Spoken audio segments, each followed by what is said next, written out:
Hello, welcome to another edition of my Deuze Vlog, a series where I interview scholars who I admire, cite, and assign to my courses. Today, I'm sitting down with Zizi Papacharissi. Zizi is professor of political science and the head of the communication department over at the University of Illinois in Chicago. She is on the board of many journals. She's the founding editor and current editor of Social Media and Society.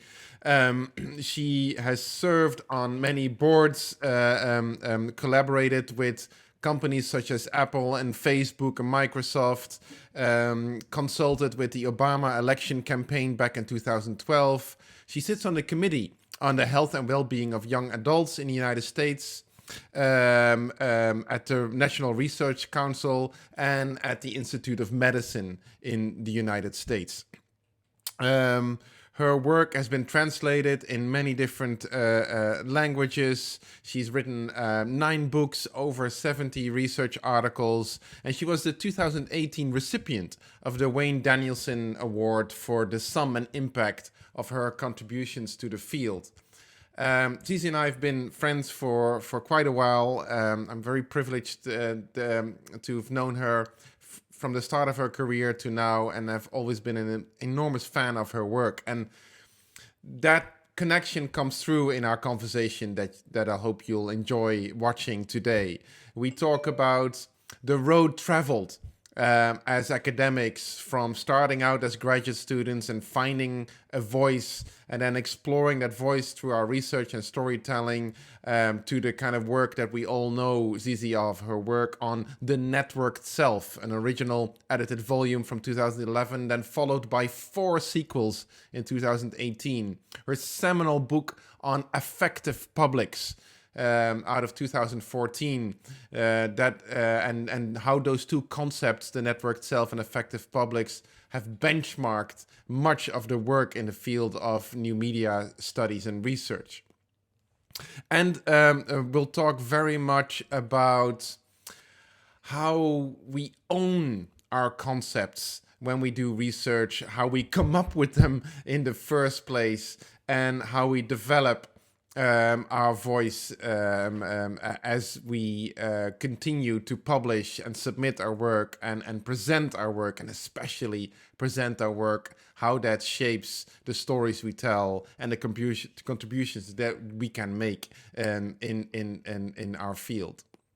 I hope you will enjoy this conversation as much as I did, me being in lockdown in England, Zizi at her family home in Greece.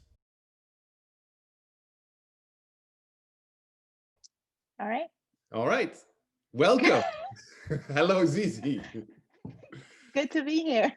Very good to see you in your home, which is Yeah, very good to see you in Zoom. Zizi, this is not a picture background. This is actually your family home back in Thessaloniki in Greece. Is that correct? Yes, indeed. This is not a Zoom background. This is my childhood home where I grew up. It didn't look exactly like this. Some things have changed, but it's pretty much the same place. So this is very, there's a different sentiment or affect to this interview, if you will. I don't, I'm not very often pictured in this, although I did design this armchair myself, and I'm very proud of that.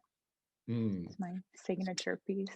So maybe we can start off there. I mean, it's a thing, if I may say, we have in common, is that we have, like, we play with our own national identities quite a bit, right? We come from a place, we grew up and went to school there, then went to school somewhere else, and then went to work in another place, and all these different countries, different places. I mean, you've been all over the US. You lived in Massachusetts, in Ohio, in Texas, now in Illinois.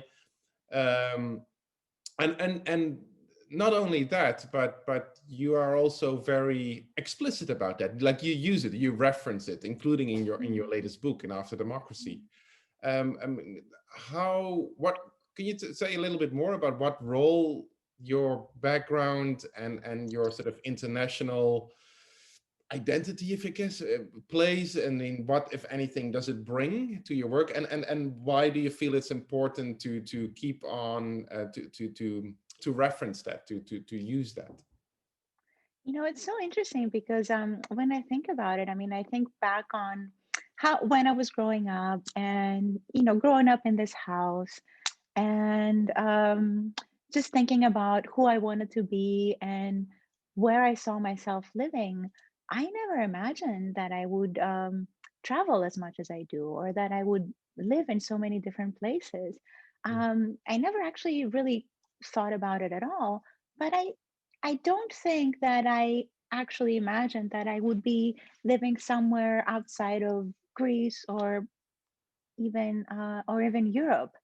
Um, I think part of it has to do with how the world has changed.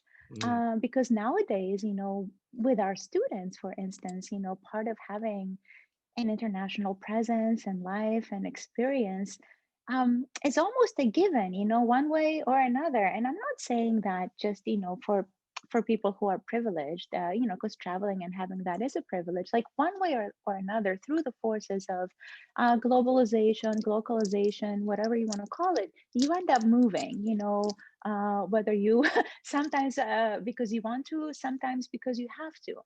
Um, so I don't know. I never thought, I never saw myself as being somebody other than Greek. I never thought I would become an American citizen. Although now that I think of it and I, reflect on the roots of my family, we did. We do have family in the United States. I do have an uncle and an aunt that live in Hawaii and Florida. I also had other great aunts and uncles who moved to the UK and Germany. Um, and of course, I grew up in Greece. It hasn't been, it was a country in the ancient times, or rather, it was like a city state. It consisted of many city states, but it hasn't had a very lengthy history as its own country, much less a democracy. So much of my family comes from places that used to be Greece, or were places where Greeks used to live, but no longer are part of Greece. So, from my mother's side of the family, um, half of us are from this weird place in Italy, and the other half are from Istanbul. And then from my father's side, um, my great grandfather used to run a silk farm somewhere in Serbia, in what is now Serbia. right. So, so I suppose it was bound to happen, but I never saw it happening, and it's very much influenced, I think, who I am. I will say, and I don't want to be long-winded. When I moved to the United States, I didn't it was as an adventure. I saw it as an adventure. I moved there to go to college when I had just turned 18, and I stayed there as an adventure. I never saw myself living there in the long term. It's just something that kind of sort of happened, and it's been a very happy accident. When I first moved to the United States, though, I was very much interested in immersing myself in that culture. I spent a lot of time in my teens reading about in beatnik culture, civil rights movement, Black Panther movement. I was just really interested in those movements, and also just kind of idealized them in a little bit. Um, uh, and Also saw myself, I just kind of, I read Kerouac's work, and I thought, what if I could just, go to this country and have sort of like a similar uh, field trip, cross country trip of experiences. That's how I approached the whole thing. So I dove deep into the culture of the United States, almost, I think, for the first 2 years. Um, it's not that I abandoned or that I forgot my Greek identity, but I set it aside Yeah. because I wanted to understand what, Americana was all about. That's why I went there. So it wasn't until later on, after I finished my PhD studies that I said, well, wait a minute, I have this Greekness in me that's also very interesting. And if I can find a way to reconcile the two, I can become this very interesting person. But up until then, it was a very strange experience, Mark. I would, it almost felt like, when I spent my time in the US, I would be my American self. And then when I came to Greece for the summer, I would be my Greek self. It, yeah.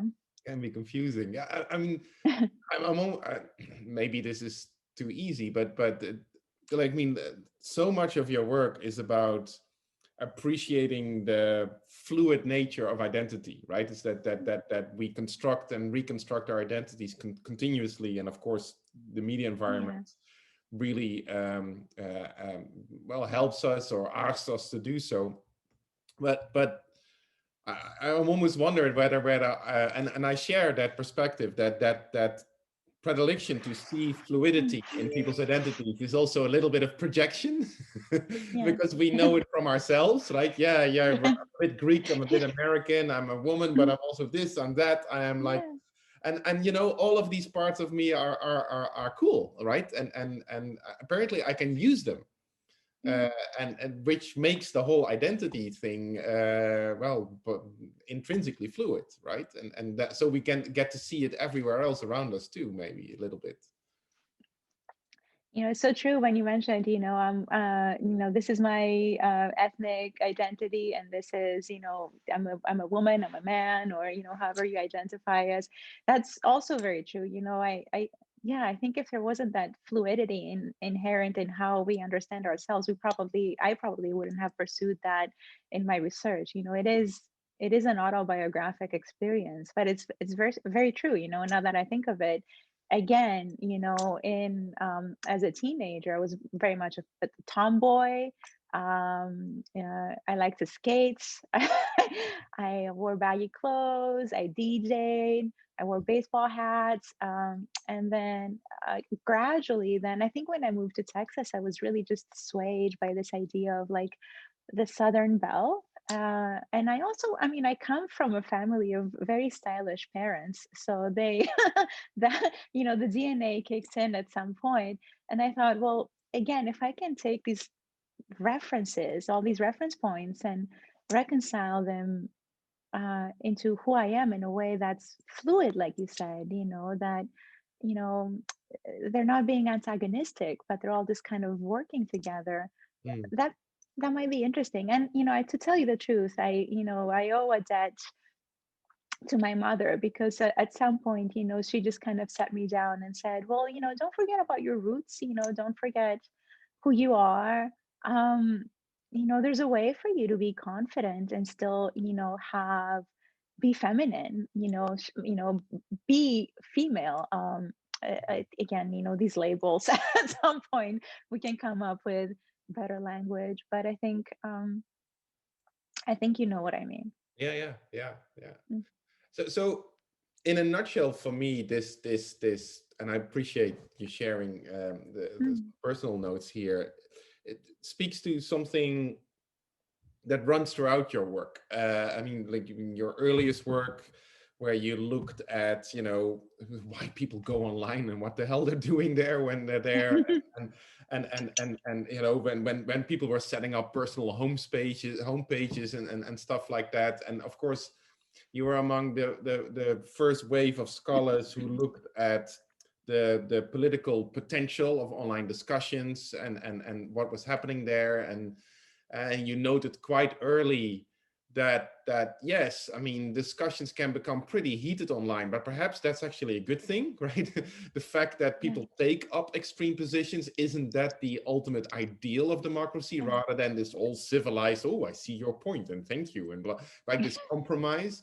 So from all the way there to your current work and your most recent work, there is this beautiful sort of dance continuously going on between these incredibly detailed and often very respectful micro observations, like what somebody somewhere does or says, and that you never immediately classify or categorize that, but say like, oh, look, this is interesting, what's happening here, including your own personal observations.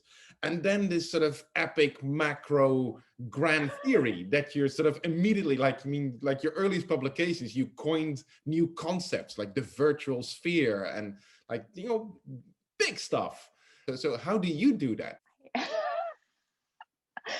I don't, you know, I don't know. I don't think it's too difficult. I think, cab drivers do it all the time. They go from micro observations to grand theory in like the course of like 2 minutes.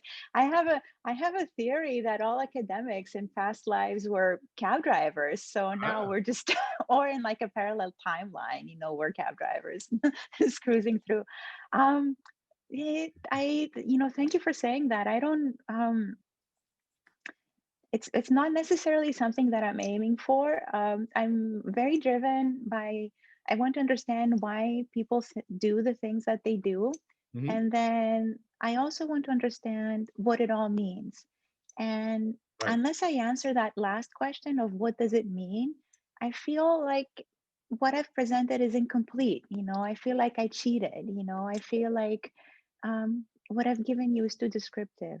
Right. And part of that is how I was mentored and the people who I worked with and how they thought and how they pushed me to think. And they came from a variety of different approaches and fields. But, um, when I was in undergrad, my advisor was a media historian, Daniel Citram. He had written at the time one of the first books on media history.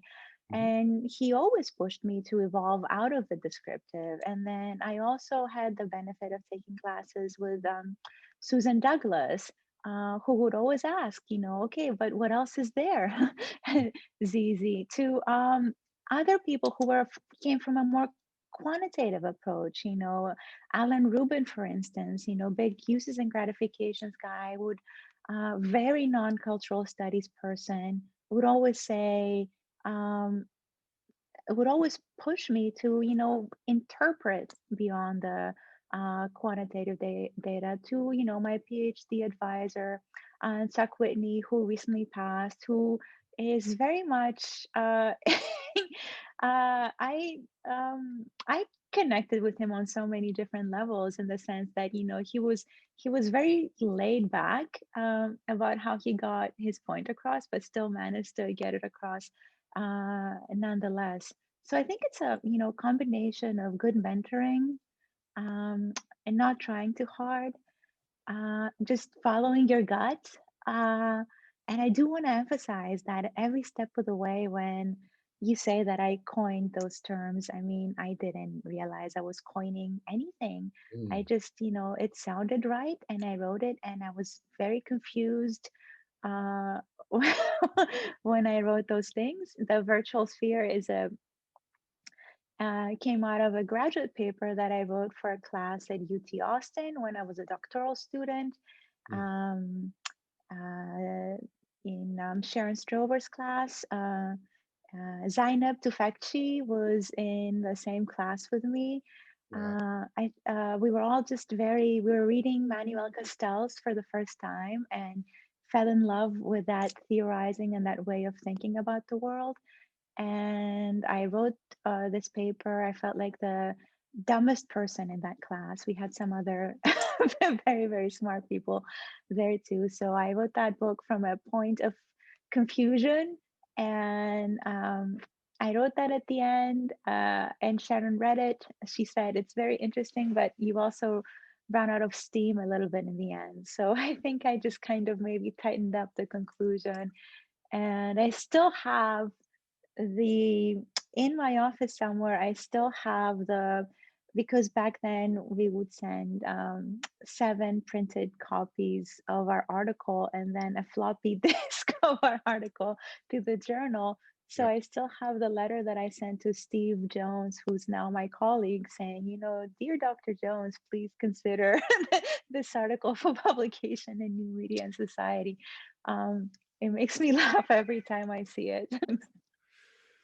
But it's funny that you would say like you know, you use you introduced us to a lot of different concepts that a lot of us now use, and but it was never the plan, right? To coin a concept to make your mark that way. But the concepts you introduced nonetheless. I mean, two of the more longer running concepts in your own work that you keep coming back to are, of course, the networked self and affective publics, that are really evocative notions. And this notion of the network self, like we talked about earlier, as this fluid, the self as a fluid abstraction that we sort of figure out in online media as we express ourselves and share or choose not to share things. And in the process, we're sort of assembling this persona.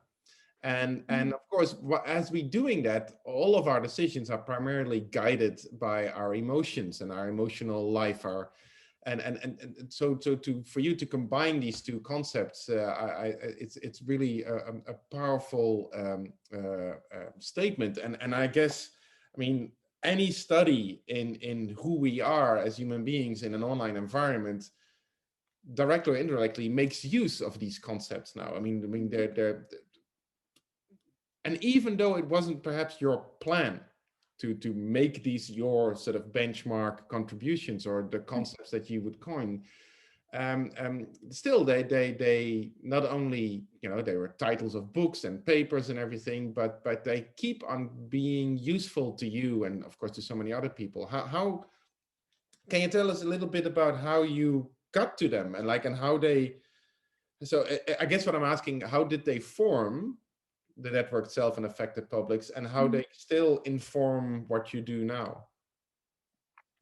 Sure, sure. I'll tell you the story. Before I get into the story, though, I'll tell you, 'cause you probably forget, but you gave me some advice a while ago that's been really that's influenced me a lot, because I very much see you, and I think you are. It's sort of like, James Bond of our field and neighboring fields. Just own it, own it. We're not going to discuss it. Just James Bond. take own Okay. it. And so, can I, if I Is it can the tell, Sean like, Connery James Bond, or is it the? whoever you want to be, but I would say Sean Connery, Okay. but it's up to you. Yes. um, so can I just tell a mini story about what you told me once, and then I'll tell you how I thought of the network self and affective publics. So, you told me a while ago, I think I was struggling with an idea, or maybe I was asking you, how do you come up with ideas? I don't know. Maybe I was asking you the same question. Um, but you were, I think you were in my office. You were visiting. This is when I was still at Temple. Hmm. And we had invited you for a talk. And I think I remember a spacious office with a window. So I must have been Associate Dean of Graduate Programs and Research at the time. So that's why I had Big a nice office. office. Yes. Yeah. Yes. So you waltz in, and it's, we're just, chatting before your talk. And I said, well, what do you have? Where's your papers? Where's your stuff? You have things for your talk. And, you just walked in your signature uniform of like jeans, t-shirt, and like, just like a sports jacket or just jacket. And nothing, like, I don't even think you had a bag. And I was like, well, where's your talk, man? And you're like, oh, it's right here. you, you pointed to like a flash drive inside your jacket pocket. And I was like, that's it. Yeah. You're like, that's all I need. And that is so cool. And I was like, I want to be able to do that one day, just go in and give a talk with just like little flash drive that I can just, and then just talk. And it's also fun. And it's clearly, the response that you get from a person who's enjoying the talk, is having fun with it. It's not a talk, it's like a fun conversation, a fun pastime. So I think we were talking about how you get ideas. So in that general, sort of, think of yourself, that grand positioning of, effortlessness that you projected. I was like, well, what do what do you do when you're stuck? How do you, and you're like, Zizi, you think about something a lot and then you don't think about it at all. And that's when it comes to you. And I was like, this is interesting. And this is what happens. You think you think about something a lot. And then when you don't think about it, and granted, you could be uh, taking a shower, flying across the ocean, somewhere where you don't have, or like you wake up in the middle of the night and you get this idea. So this was very good advice you gave me whenever I'm stuck, and I also give it to my students. Um, but so a network self and then affective publics. So then network self just kind of sort of popped up in my head.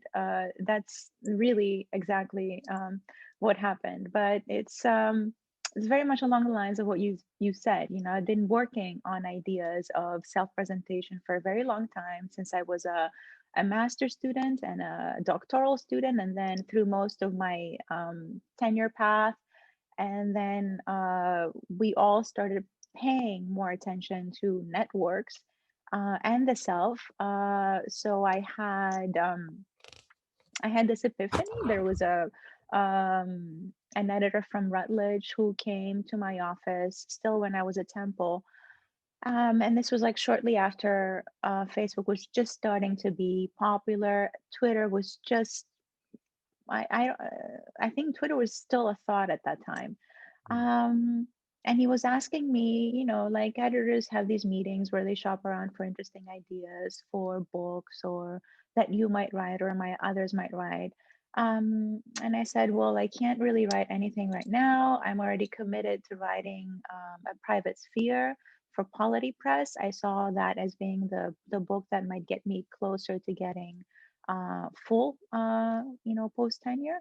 So I said, I can't commit to anything, but let me tell you, like right now, the world of social media is exploding.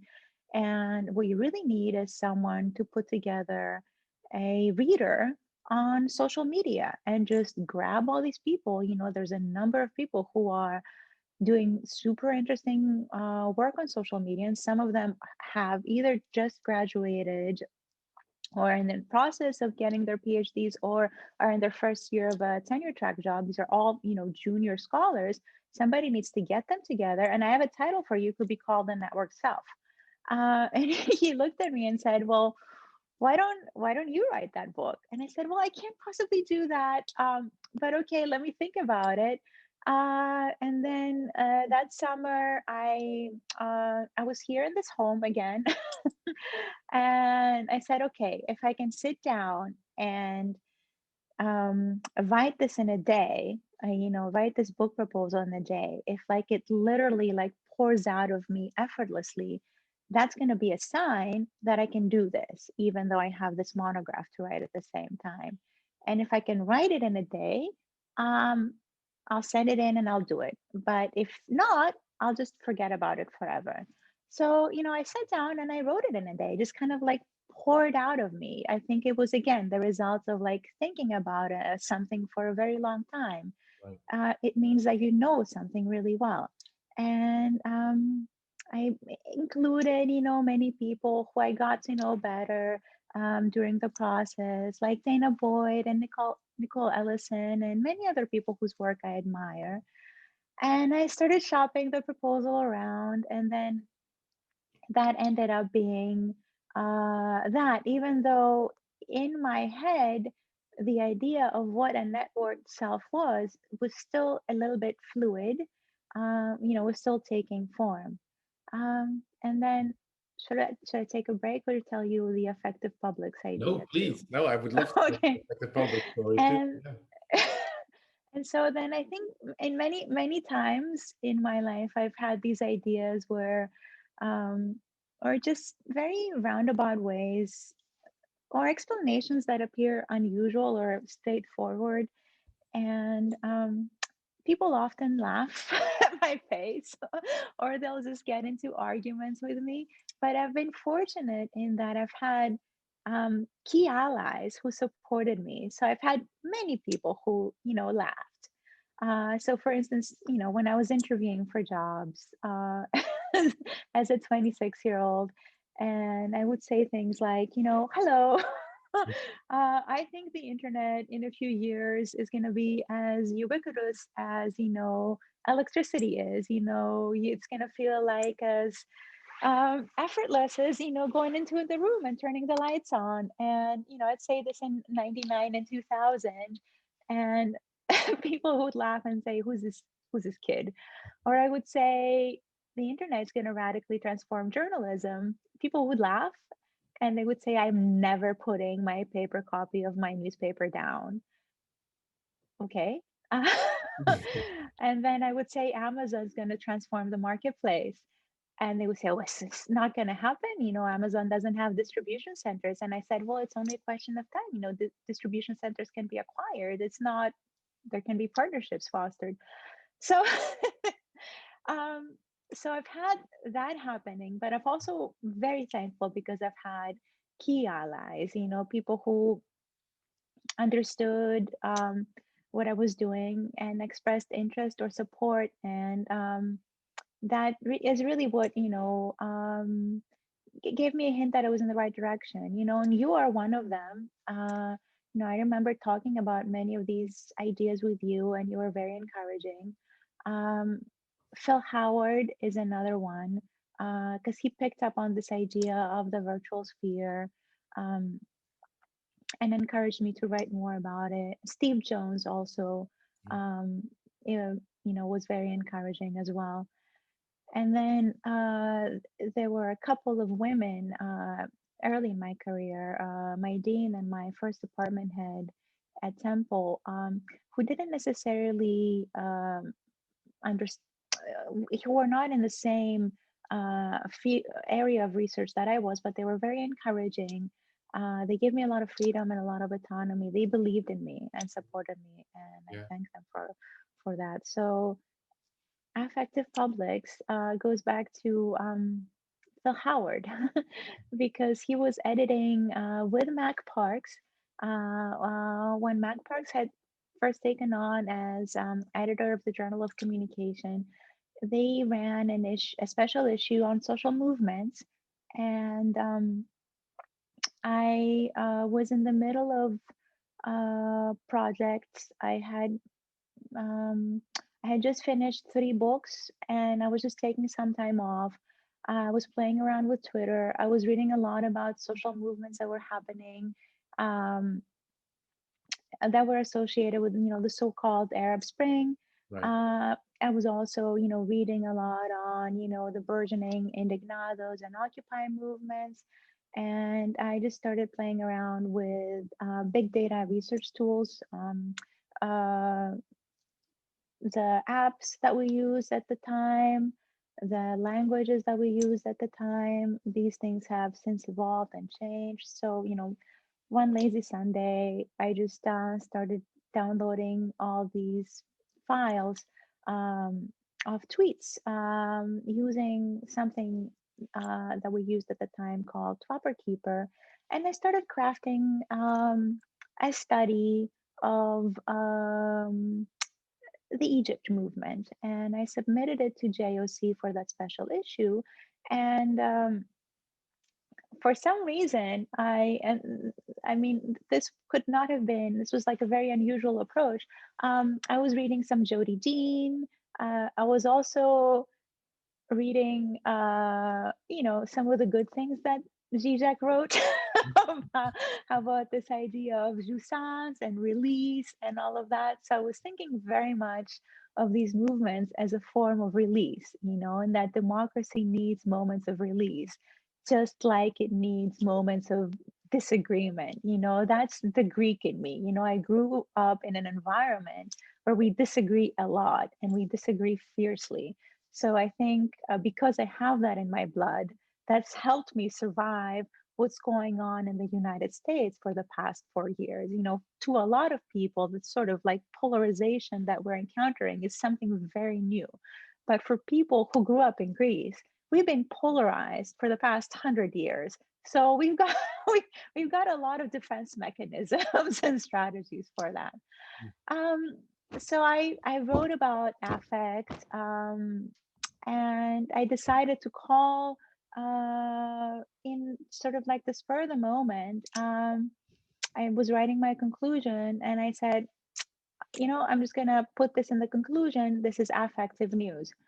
And Phil, got back to me and said, there's a lot of busy talk in this article that you gave me, and it could be a little shorter and more direct.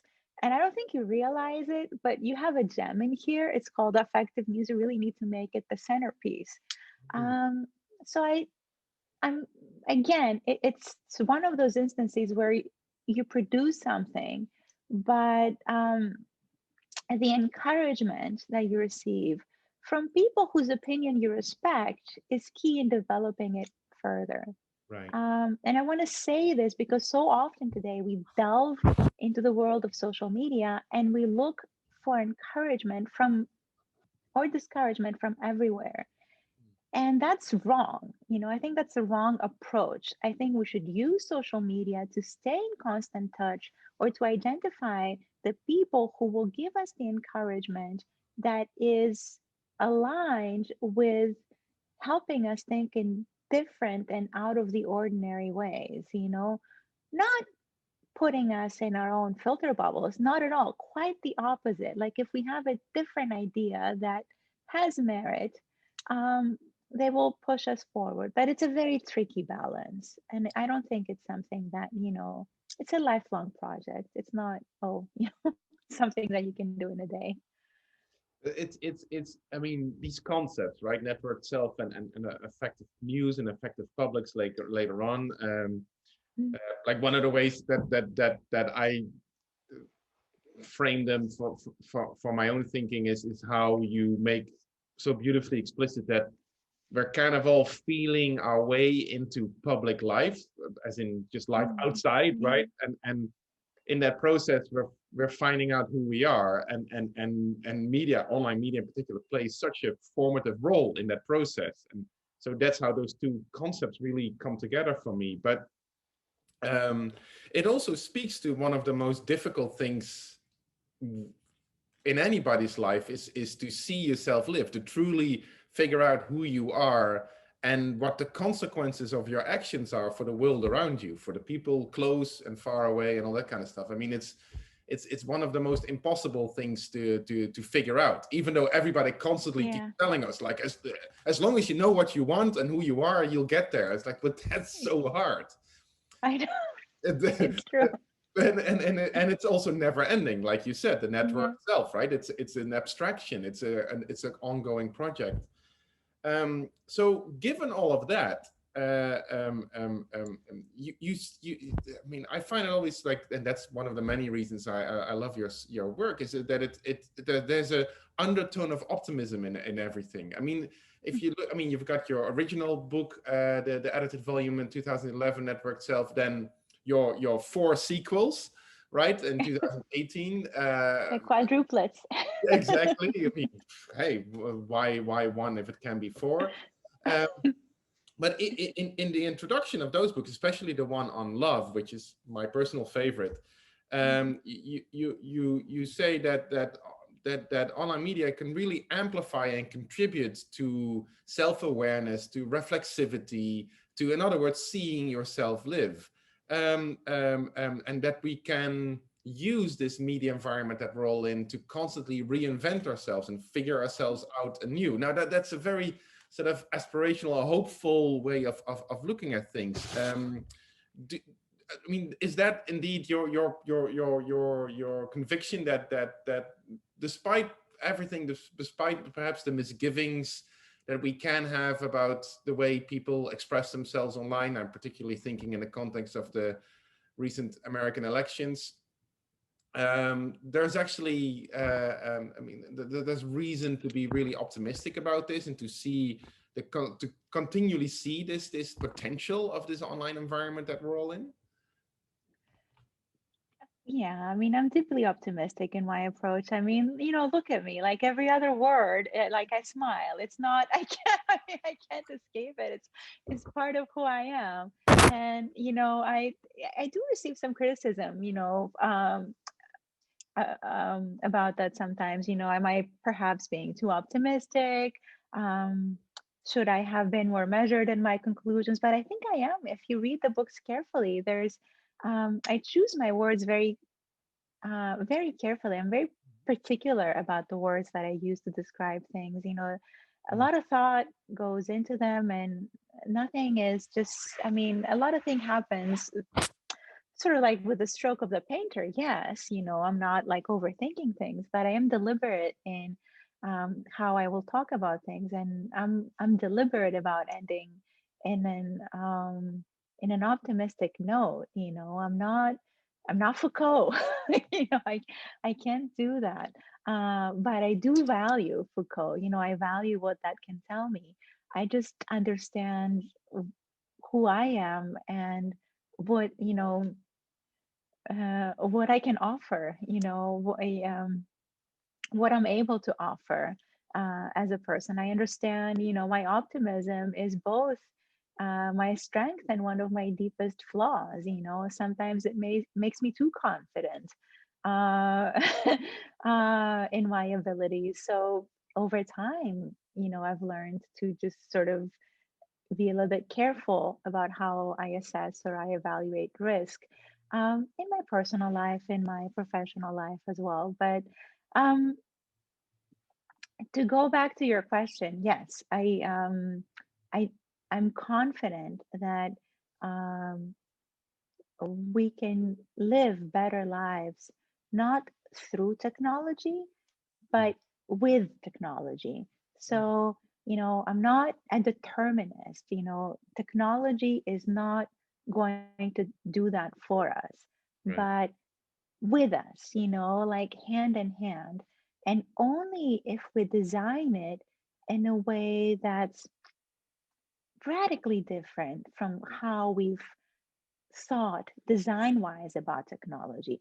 Theoretically, it's a different story because, scientists have very interesting ideas and analyses of what technology does and doesn't do and what it could do. So all of that could be super helpful Mhm. if it's applied to the design principles. This is why so often, I draw metaphors and analogies from architecture, and I spent some time as a doctoral student studying the history of architecture because I really understand um, technology as a space.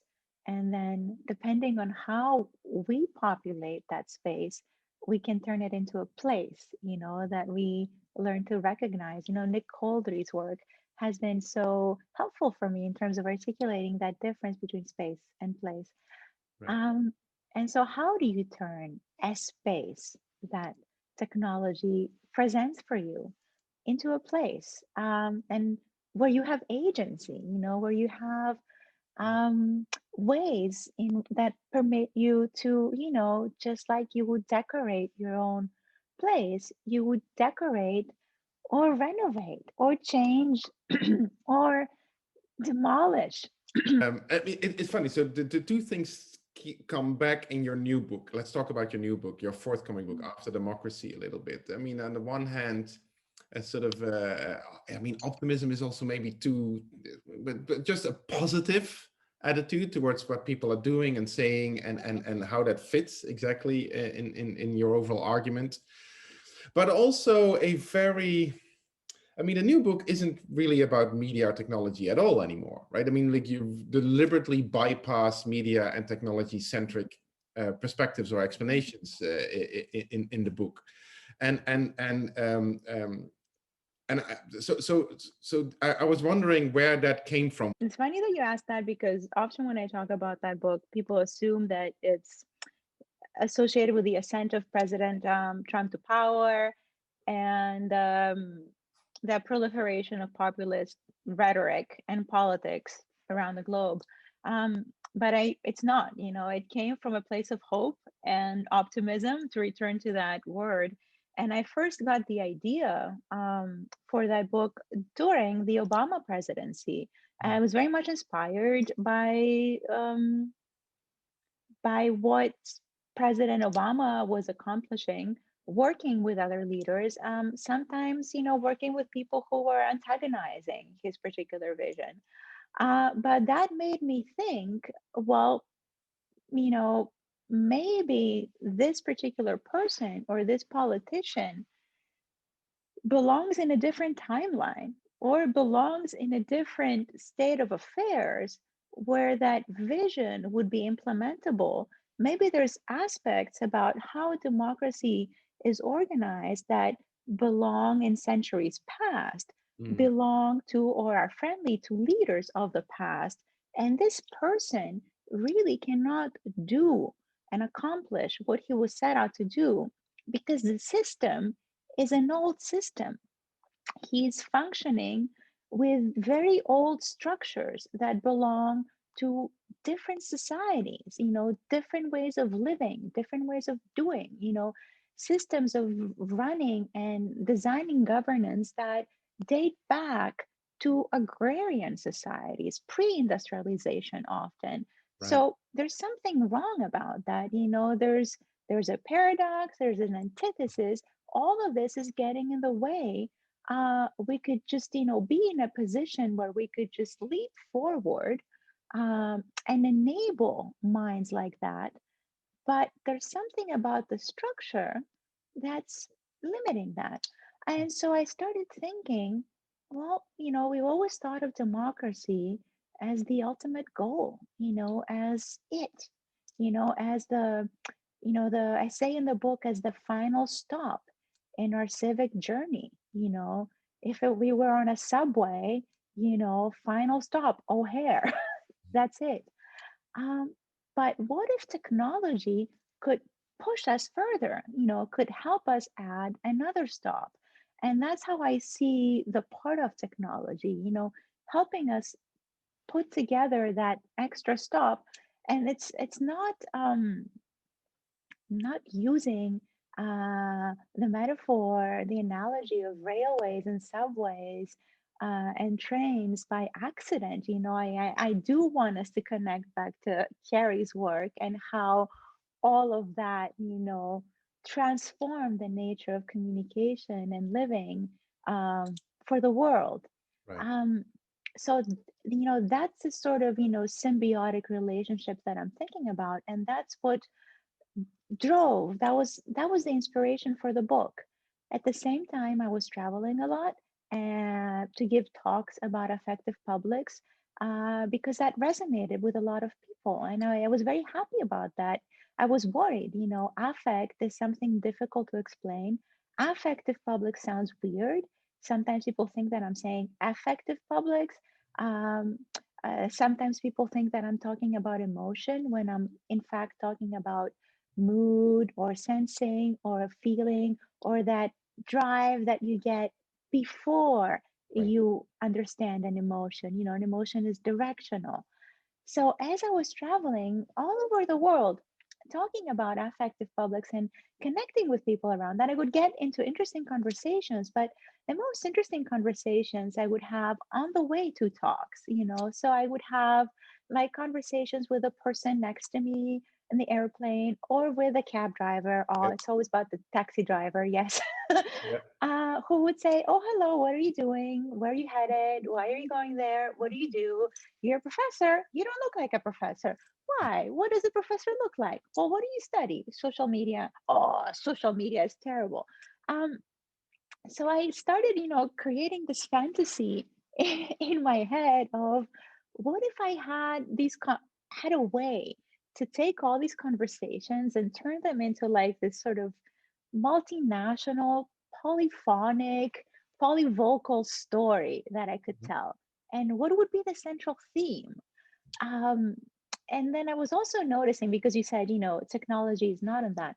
I was noticing that, like, when you offer people, like, when you offer technology as the answer, or when you ask people about social media, they'll be very quick to identify that as the problem.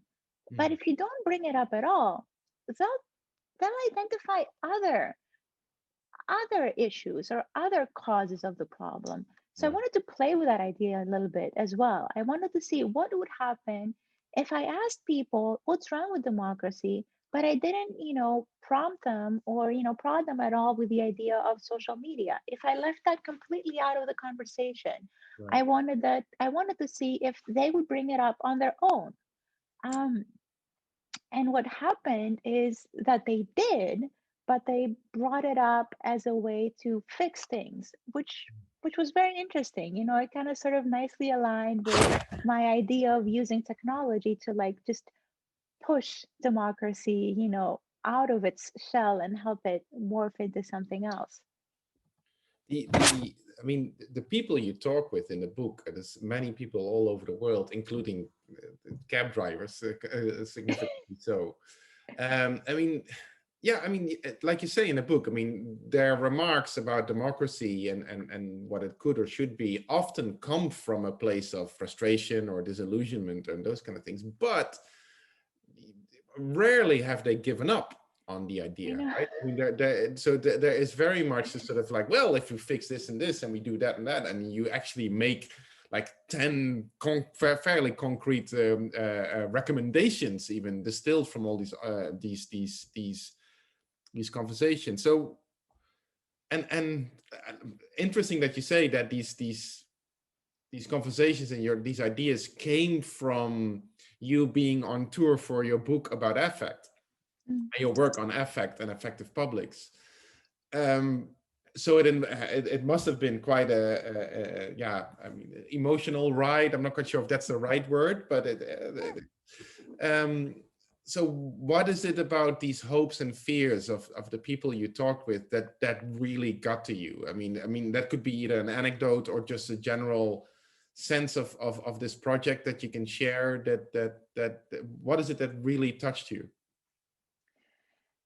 Yeah, that's you're so prescient, and you just kind of have a way of like directly looking into a person's soul. You know, absolutely. I mean, talking about affective publics, and I gave a lot of talks about affective publics, was a deeply emotional experience for me. First of all, it helped me better understand the idea and learn how to better explain it. That I think talks will do that, and they're super helpful in that sense. The process of writing the book taught me a lot about myself. It's no accident that I wrote all those books about birth, life, death, and love, and human augmentics in the future, and storytelling after that.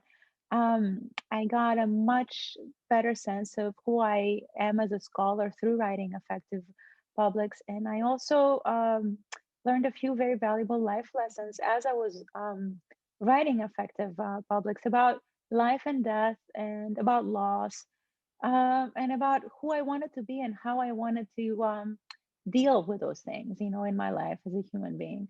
So I often say that Affective Publics is my most personal book. Um, and it was a very sentimental and emotional journey, a joyful journey as well.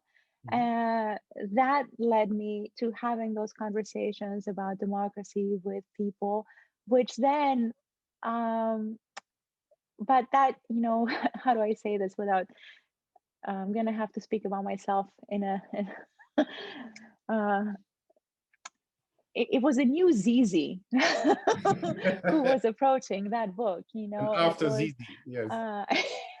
I was talking about, democracy being reborn and reimagined and reshaped. But I think, in the process of writing Affective Publics, and then everything that came after it, and then transitioning to After Democracy, I had also reimagined myself and who I wanted to be. And so I approached it with that frame of mind, and the, you know, with a goal of, getting closer to a new book, and to a new conclusion, and to a new contribution, but also to a new and improved and better understanding of who I am as a human being, and what my story is, and how that story is evolving. Now, these conversations that I had were just really one of the most valuable and fun experiences of my life. And many times they were deeply moving, and sometimes they were very funny, and other times they were ironic. And most of the time, there were all of those things at the same time, Right. because that's part of life.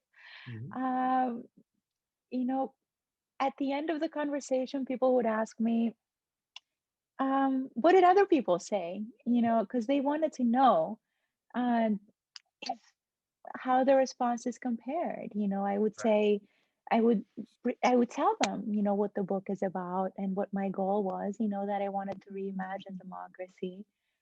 So they knew that when I asked, what might make democracy better, or, maybe we don't have to think about democracy, they knew that I was asking them to reimagine things, but it's difficult to reimagine things on the spot. So yes, you're right. They were not ready to let go of democracy yet, but they were ready to just, offer little steps along the way that might push democracy out. And I think, adding that next uh, civic stop in our journey, requires laying out the foundation. So I feel like that's what they were giving me. They were giving me pieces of the foundation. And then my job then was to pull them together and say, well, this is the foundation. This is what we need to do in order to get to that um, next stage. Mhm. Uh, what can I say? I mean, it was often a deeply humbling experience, when I talked to refugees and asked them that had fled regimes that were either democratic and had seen the regime reversal, or had fled them because efforts to go democratic had failed. You Right. know, what do you say? How do you ask a person like that, what is democracy? Mm. And what does it mean to be a citizen? And then they give you this like poignant look, or they just look you in the eye, um, and that look just says so much, that you have to somehow then translate into words and write about. Or in the middle of a Trump presidency, you a presidency that's been so laissez-faire with language that promotes and enables racism and sexism. You ask African American women, you interview them about what democracy means and what could make democracy better. How can those women not give me a sarcastic response, or Right. like a, huh, or Yeah. like a, it was a, I still, maybe I need a GIF to describe these things, because, or a picture, is a picture's worth 1,000 words. But it was Yeah. just an incredible, amazing experience. I hope that I was able to weave those stories in a way that does them justice. I'm so grateful that people were willing to talk to me. Uh, I will say that they were all, I very into the conversation, very enthusiastic about it. My interviews frequently lasted much longer than I expected them to. And like I said, in the end, they always asked, what did other people say? And I would say they said exactly the same thing, but they used different words. So, Yeah, beautiful. Yeah, yeah. The I mean, in the book concludes quite specifically, right? I mean, on the one and good, we can talk about that for sure, but and I would most importantly recommend people to just get the book when it comes out and read it. But maybe you can talk a little bit about how you came to your sort of quite specific conclusions in the book, or recommendations, I would even say. And in the context of what I see running through your work, and that comes through in our conversation today as well, is that this in a beautiful way, odd combination between, on the one hand, a very strong and confident voice, yeah, not afraid to coin a concept, even though that wasn't your intention, not afraid to lay it down, to, like you said, choose your words very deliberately, very carefully, to to have a point, but so, and at the same time, I mean, what I get from your work as well, and again from this book as well, is like there's this very specific point that you make at the end, in a list, and then, but also keeping all the doors open at the same time. Is that, well, there's so many different stories here. There's so many different ways in which people are doing things, and you hasten to acknowledge that and to recognize that at the same time. So, which gives your work air, if that's the right expression. How gratifying it is to have, that question presented to me. You have no idea. I mean, this is really what I try to do, and um, I'm so happy that it's visible and it's meaningful to someone else. Um, one of my hobbies, I really like arts, and in my spare time, I study arts and architecture. Hmm. And I really kind of see the process of writing as painting, as like putting words together. Sometimes you're a cubist or you're a Picasso, and sometimes you're a Pollock, and sometimes your lines have just like the more clear connections of like a Michelangelo or something like that. Yeah. And it's very evident in the way that I organize my thoughts when I write, because I just start with just books that I throw on the floor, and I start to group them together into piles or circles. And then I have a number of post-it notes that tell me like kind of like which part of the painting or the puzzle they're gonna fit into. Um, so I really, I really approach it like I'm painting with words. Sometimes I think that gets me into trouble because people often say I don't understand what you mean here, and sometimes my editors will say, um, what you think of as air. They'll say, well, this is not very clear, or this could use some additional explanation. Could you add another sentence here? Mm. Sometimes I do, and sometimes I say no. I want to leave that open for people to think about, to draw their own interpretations um, of. And so, of the finished work, I really think of it as a painting, as an artifact, as a work of art, and art is nothing without an interpretive audience. It's nothing if it doesn't um, connect with an audience. Without an audience, it's nothing. That's where I got inspiration for one article that I wrote that's called Without You, I'm Nothing, referring to the audience.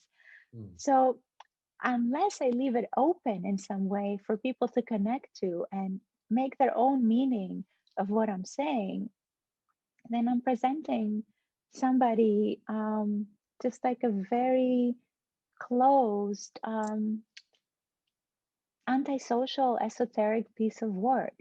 you Right. know um and I think, you spoke about confidence, and I think you can only do that from a place of confidence. Like you can um the fact that I'm leaving it open is a nod to uh to the fact that we as human beings have to live with insecurity. 95% of our problems are explained by insecurities. And in so many ways, science is a way of trying to tame or organize those insecurities, but we can't. We can only learn to live with them. So I'm trying to use my work to provide better tools or strategies of ways um, of dealing with that insecurity. So, when I say the future is visible, that comes from a position of confidence. It means um, or rather, when I say, well, the future is not visible, that comes from a position of confidence. It means that it's not visible, and that shouldn't scare you. You Right. know, it's not visible, but that doesn't mean that we cannot use science to discern it or to describe it, or better yet, to imagine it, Yeah. and also to be prepared, because anything can happen. All right, to be prepared to deal with the anything can happen aspect of life. So I think it's because of that. It's what I told you before. Like going through the process of deciding, who I wanted to be as a person and how that's gonna connect with who I was gonna be as a scholar. And then this idea of insecurity that drives so much of, human existence and also drives our obsession with technology because we use technology to try to to battle those insecurities, but it's wrong. It's wrong. We can't use technology to tame the insecurity, and we can't use technology to define the future. We can only use technology to help us understand ourselves, understand the future, imagine or reimagine or redesign the future to better understand ourselves, uh, but not to control the future. That's Mm. not ever going to be possible. We can use technology to come to terms with the fact that we're never going to be able to control the future. So I think that's why that air and that openness is implicit in all of the writing, is because I want to leave that open. It's part of, I don't know, like a training strategy for myself and for whoever is reading to to learn to deal with, all the things that are up in the air. Beautiful. Yeah, yeah, yeah. No, that makes perfect sense. It's funny how editors sometimes want you to be more hermetic, right? More like Yeah. and no, no. Let's leave some space for uncertainty and for Mhm. interpretation and for people to take from it what they want. So maybe in conclusion, Zizi, what do you hope other than, I mean, and of course I know you hope that people take your new book and get inspired to think imaginatively about what they want from democracy and their own democratic system or lack thereof, but more specifically about the things you've learned from all the interviews you did. What would do you hope that people take from that? Is it any of the, could it be any of the particular conclusions you draw at the end of the book? Is it a specific sentiment perhaps, or what is it, that what is the nugget for you that you hope people put in their pockets after closing your book? Ah, so interesting. Um, Let me see if I can come up with just one thing. What was interesting? What I was noticing when I was interviewing people from my book, and um, I wanted to be very kind and respectful to my interviewees, but at the same time, I could not help noticing that. Um, and so I had a process that I followed so that I could make sure that I interviewed people across cultural backgrounds and, different racial, ethnic backgrounds, socioeconomic backgrounds, and so on. Uh, there are qualitative elements that I infused my snowball sampling with. There are certain things that I did to go out of my way and out of my usual circles to approach people who were very different from me. And also, I wanted to make sure that I was um, interviewing people across political ideologies, so left, right, middle, extreme, right or left, this, that, or the other. So at first, I would just engage with them in conversation as sort of a way of screening. And then if I thought I had someone who could, further expand my understanding, I would ask them if they would want to be interviewed. Um, and so it's, to me, it was so interesting how the language and the recommendation, how close the language and the recommendation, um, so-called polarized people was, because you would have thought, like, or I would have thought that, when I interviewed people who are clearly Trump supporters or who voted for Brexit, would tell me very different things from people who were against Trump or from people who were um, for staying within the European Union. And I was surprised because so many of their conclusions were not the same, but they were aligned. Um, that got me thinking that, polarization in many ways is a fiction in the sense that it's manufactured, rhetorically reified. It's offered as a solution, as an excuse, as an easy, uh, as an easy blame. And it also got me thinking, well, uh, what if we were able to somehow, utilize a language or a means or a structure of making it very clear that these people who are perceiving themselves as polarized are not always very different in their demands of a democracy. Right. So, very often, I'll give you one example so this becomes concrete. One of the most promising things, people said that when they talked about what they found most fulfilling about a democracy, they were talking about micro-organizations and micro communities that they were involved with. And that was something that came across or that came out across the political spectrum, Mhm. um, and a number of other things. Um, and then people would go back to voting, and then the importance of voting, uh, and how important it was, to not give up on that, to stay committed to voting.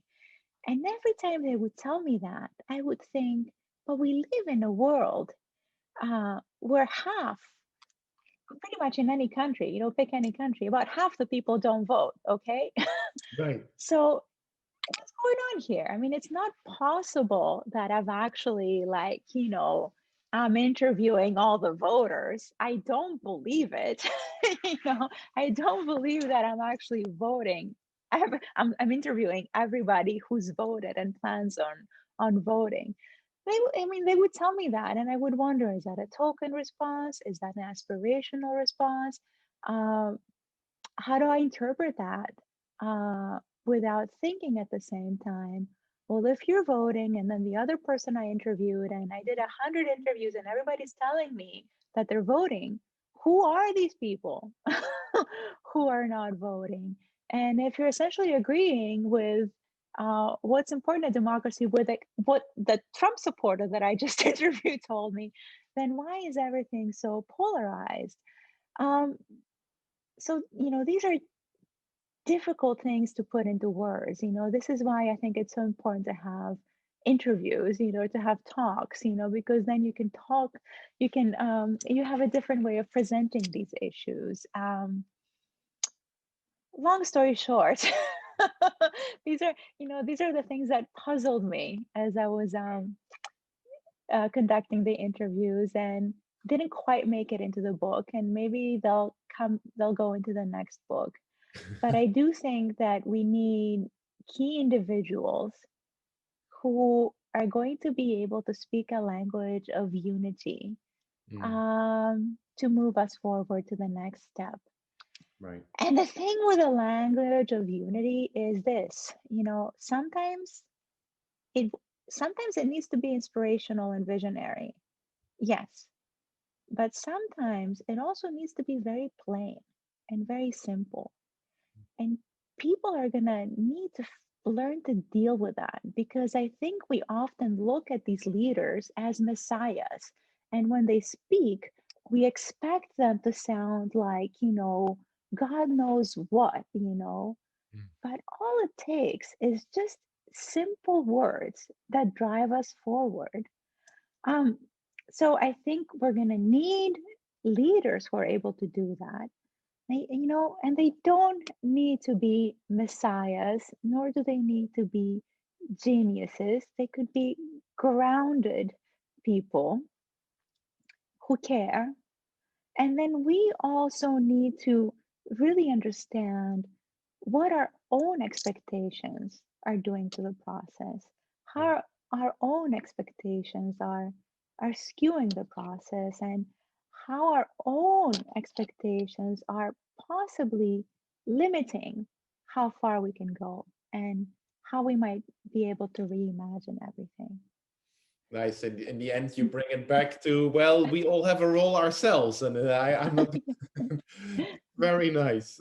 Thank you so much, Zizi. You did. Oh, thank Or- you. This has been such a wonderful conversation. Now I'm able to understand what I wrote much better.